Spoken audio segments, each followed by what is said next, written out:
দর্শক, আমরা শুরু করতে যাচ্ছি আমাদের আজকে বাংলা নিউজ টিভির অনুষ্ঠান। আমি শিউলি মিজান, আপনাদের সবাইকে জানাই বাংলা নিউজ টিভির পক্ষ থেকে আন্তরিক শুভেচ্ছা।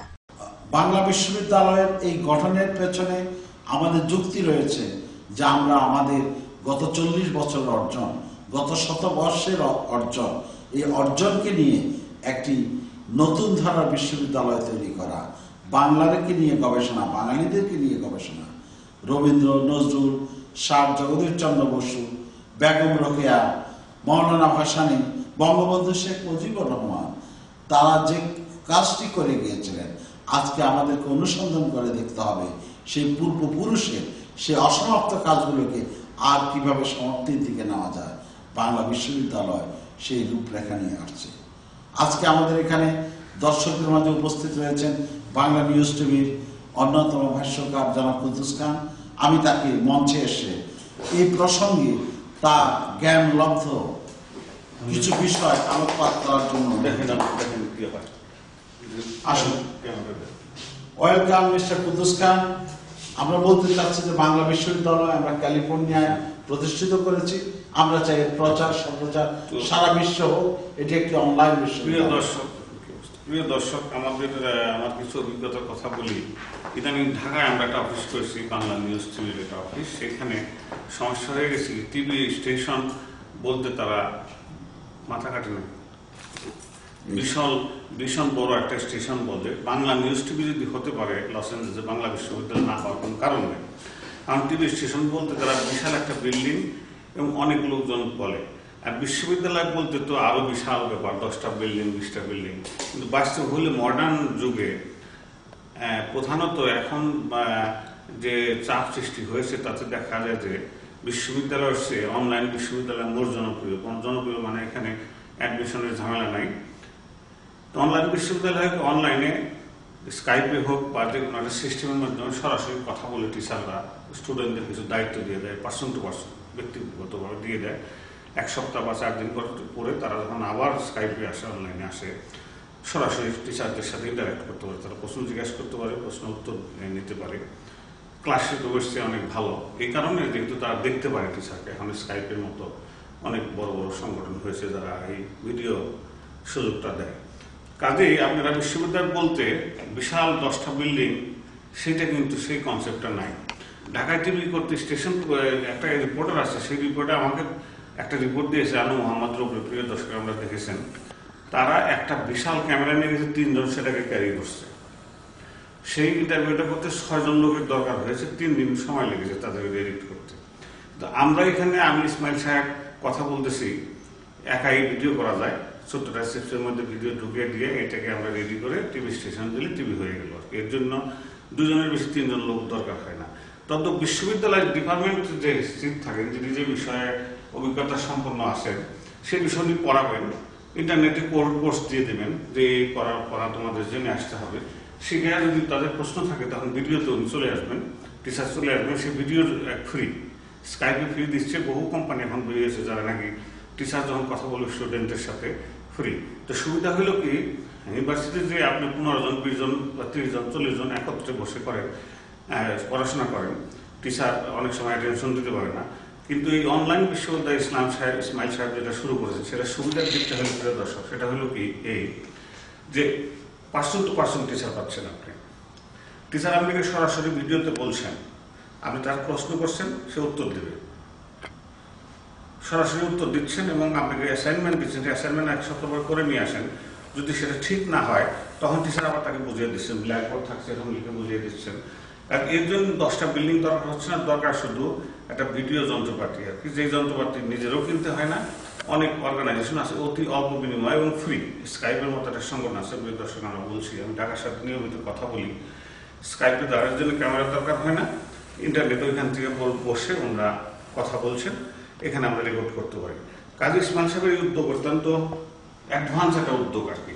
ইউনিভার্সিটি করতে হলে 10টা 20টা টিচার বা ধরেন আপনার 50টা বিল্ডিং আর দরকার হয় না। তো বিল্ডিংয়ের পয়সাটা যদি আমরা খরচ করি শিক্ষা গবেষণা, তাহলে সুন্দর হয়। এইটাই হচ্ছে আমার বক্তব্য। কাজে বাংলা বিশ্ববিদ্যালয়, বাংলা নিউজ টিভি যদি চলতে পারে একজন লোকের চেষ্টায়, বাংলা বিশ্ববিদ্যালয়ের অফিস একটা ছোট্ট থাকতে পারে এবং বাদ বাকি টিচাররা এসে ওইখানে অ্যাসাইনমেন্টগুলো দিবেন এবং লাইব্রেরির যে যন্ত্রপাতি সেগুলো দেখে তারা লাইব্রেরির কাজও করাতে পারেন। সেই ইনফরমেশনটা বোধহয় অনেকেরই নাই। ইসমাইল সাহেব খুব অ্যাডভান্স চিন্তা করেন, উনি অতি দ্রুত জিনিসটাকে বুঝতে পেরেছেন। কারণ আমার মনে হয় ইউনিভার্সিটি একটা ভবিষ্যৎ অত্যন্ত ভালো। এবং আরেকটা বড় কথা হলে কম্পিটিশন করে অ্যাডমিশন নেওয়ার প্রয়োজন নেই। আপনারা এনরোল করেন অনলাইনে টিচাররা এসে আপনাকে আপনার শিক্ষা দেবে। এই নতুন টেকনোলজির বিষয়টা আমি বলতে চাচ্ছি। আপনারা যদি ওয়েব ইএক্সে যান, প্রিয় দর্শক, ওয়েব ইএক্স তারা টেকনোলজি ভাড়া দেয় আপনাকে খুব $49 পার মান্থ। সেখানে আমরা 15 জন লোক একত্র বসে আছেন, 15 জন কথা বলতেছেন। একজন টিচার, সে হয়তো বাংলাদেশে আছে, বাংলা শিক্ষক, বাংলাদেশ থেকে প্রশ্নগুলোর উত্তর দিচ্ছে এবং আপনি বুঝিয়ে দিচ্ছেন বাংলা ভাষা কি। অথবা রাশিয়াতে আছেন, কোনো প্রবলেম, 1 সেকেন্ডের মধ্যে রাশিয়া টিচারের সাথে আপনি সংযোগ করে স্টুডেন্টরা বসে আছে, সরাসরি আমি যেভাবে কথা বলছি আপনাদের সাথে এইভাবে কথা বলে উনি উত্তর দিচ্ছেন। কাজী ইসমাইল সাহেব, আমি আশা করবো এই যে নতুন যে টেকনোলজির সুযোগটা আপনি নেবেন এবং বিশ্ববিদ্যালয়ের মধ্যে উন্নত করবেন। এই কারণে এই কাছে ইন্টারাপ্ট করলাম। আপনারা ভালো থাকবেন। ইসমাইল সাহেব,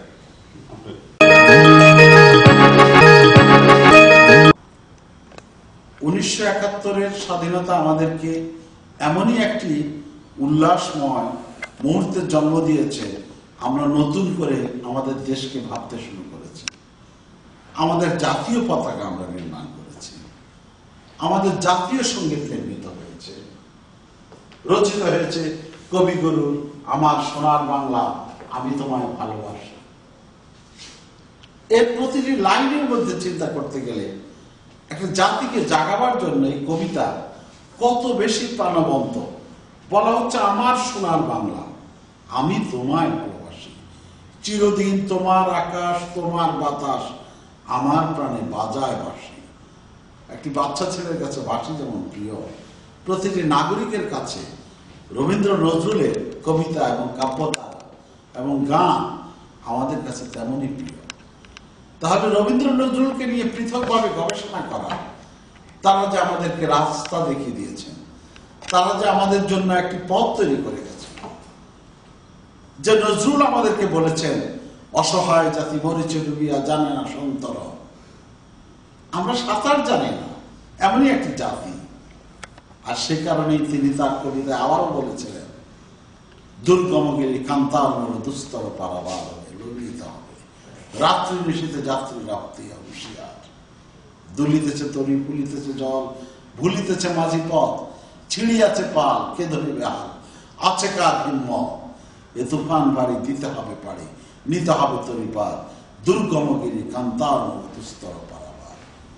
মনে হয় যেন তিনি তার এই কবিতা বঙ্গবন্ধুর জন্য রচনা করেছেন।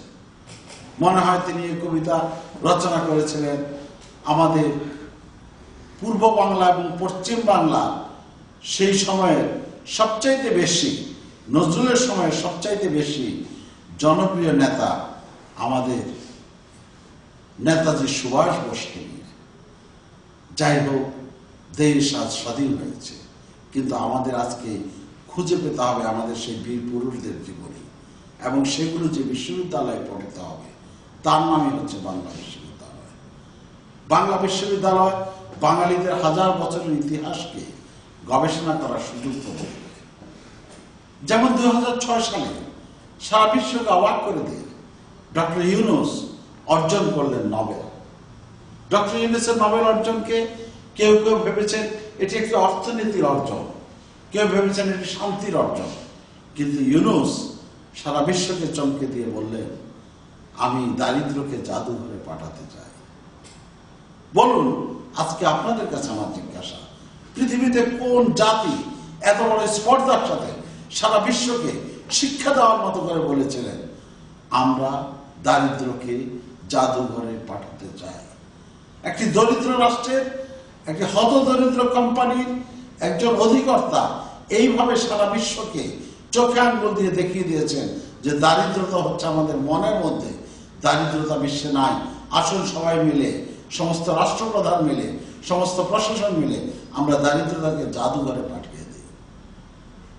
2010 সাল, না বললেই নয়, এই ক্যালিফোর্নিয়া, এই লস অ্যাঞ্জেলসে আমরা প্রতিষ্ঠিত করেছি লিটল বাংলাদেশ। লিটল বাংলাদেশ হচ্ছে বাংলাদেশের একটি প্রতিভা। এখানে কতগুলো বাঙালি পরিবার আজ থেকে 40 বছর আগ থেকে এখানে বসবাস করছে, এখন যার সংখ্যা প্রায় 40,000-এর কাছাকাছি। এত অল্প সংখ্যক লোক নিয়ে একটা বিশাল কমিউনিটিতে কোনো অবস্থান তাদেরকে দেওয়া হয় না, কিন্তু এখানকার অত্যন্ত সুচতুর বাংলাদেশিরা, অত্যন্ত পণ্ডিত বাঙালিরা, অত্যন্ত দক্ষ বাঙালিরা, অত্যন্ত নীতিবান বাঙালিরা সারা বিশ্বের জন্য একটা পথ তৈরি করে দিলেন। সারা বিশ্বের সকল বাংলাদেশের জন্য একটি উদাহরণ তৈরি করে দিয়ে এখানকার রাজপথের একটি অংশকে এবং একটি এরিয়াকে লিটল বাংলাদেশ হিসেবে ঘোষণা দিয়েছে। এই বাংলাদেশিদের ছোট ছোট বিজয়, ছোট ছোট অর্জন, এই অর্জনগুলোকে বাংলা বিশ্ববিদ্যালয় বড় করে দেখছে। আমরা আমাদের সবকিছুকে বড় করে দেখব বলেই বাংলা বিশ্ববিদ্যালয় গঠন করেছি। আজ এখানে অসংখ্য দর্শকের মাঝখানে কিছু দর্শক রয়েছেন যাদের নাম না বললেই নয়। এখানে রয়েছেন আমাদের অত্যন্ত সুপরিচিত লস এঞ্জেলসের বাংলাদেশ ইউনিটি ফেডারেশনের প্রেসিডেন্ট জনাব শামসুদ্দিন মানিক। মানিক ভাই, আমি আপনাকে মঞ্চে এসে 2-4 কথা বলার জন্য, বাংলা বিশ্ববিদ্যালয় সম্বন্ধে 2-4 কথা বলার জন্য অনুরোধ জানাচ্ছি। আসছেন জনাব শামসুদ্দিন মানিক, আমাদের সিলেট জেলার অত্যন্ত অহংকারী একজন ছাত্রনেতা, যিনি ছাত্রজীবন থেকে মৌলানা ভাসানীর রাজনীতির সাথে জড়িত। তিনি আজ এসেছেন বাংলা বিশ্ববিদ্যালয়কে অভিনন্দন জানাতে। মানিক ভাই, আপনি এবার ক্যামেরায় আছেন। থ্যাংক ইউ ইসমাইল ভাই। আসসালামু আলাইকুম সবাই।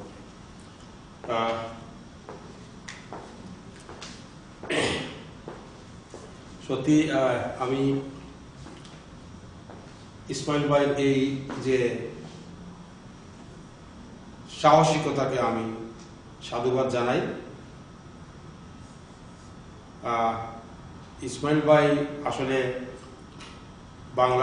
বাংলা সাহিত্যে একজন পণ্ডিত ব্যক্তি। আপনারা ইতিমধ্যে ওনার বাংলা যে বক্তব্য আপনারা শুনেছেন, আমি বিমুগ্ধ ভাবে ওনার বক্তব্যটা আমি শুনছিলাম এতক্ষণ। উনি শুধু বাংলায় পণ্ডিত নয়, উনি একজন বাংলা দরদী। বাংলা দেশকে, বাঙালি জাতিকে, বাংলা ভাষাকে সত্যিই মনে প্রাণে ভালোবাসেন। এবং এই যে বাঙালি এবং বাঙালি জাতিকে, বাংলাদেশকে যে উনি সত্যিকারভাবে মনের থেকে, অন্তর থেকে ভালোবাসেন, এইটাই তার বহিঃপ্রকাশ। এটা কিন্তু আজকে আমি বিমুগ্ধ হয়ে আমি এসে দেখতেছি, এটা কিন্তু উনার একক প্রচেষ্টায় ফসল। আজকে আমরা যে জিনিসটা এখানে দেখতে পাচ্ছি, আমি খুব সাধারণ মানুষ, গুণের দিক দিয়ে যদি আপনারা বিচার করেন, তে আমার গুণের সংখ্যা খুবই কম। বাট আমি সারা জীবন গুণী ব্যক্তিদের আমি কদর করে আসছি। আমি গুণী ব্যক্তিদের পাশে বসতে আমি খুব পছন্দ করি। এই জন্য যে আমার মনে হয় যে গুণী ব্যক্তির পাশে বসলে আমিও তাদের কাছ থেকে কিছু গুণ শিখতে পারবো, জানতে পারবো, এবং যে গুণ হয়তো একদিন সেই গুণে আমিও নিজেও গুণান্বিত করতে পারবো। তাই এই ইসমাইল ভাই এই যে উদ্যোগ, এটা অত্যন্ত প্রশংসনীয়। আমি আপনাদের সবাইকে আহ্বান করব, অনুরোধ জানাবো, আসেন এই বাংলা বিশ্ববিদ্যালয়কে সাপোর্ট করা, তার মানে আমরা দেশকে সাপোর্ট করলাম। আমার বাংলা ভাষাভাষী সবাইকে দেশে এবং বিদেশে আমরা যথেষ্ট রক্ত ক্ষয় করেছি আমাদের এই ভাষা, আমাদের সংস্কৃতিকে রক্ষা করার জন্য। আসুন আমরা সবাই মিলে এটাকে এখন রক্ষা করি। ধন্যবাদ। এবার বিদায়ের পালা। আগামীতে অনুষ্ঠান দেখার আমন্ত্রণ জানিয়ে আজকের মতো এখানেই বিদায় নিচ্ছি। আমি Maya Alam, Bangla news TV, Los Angeles.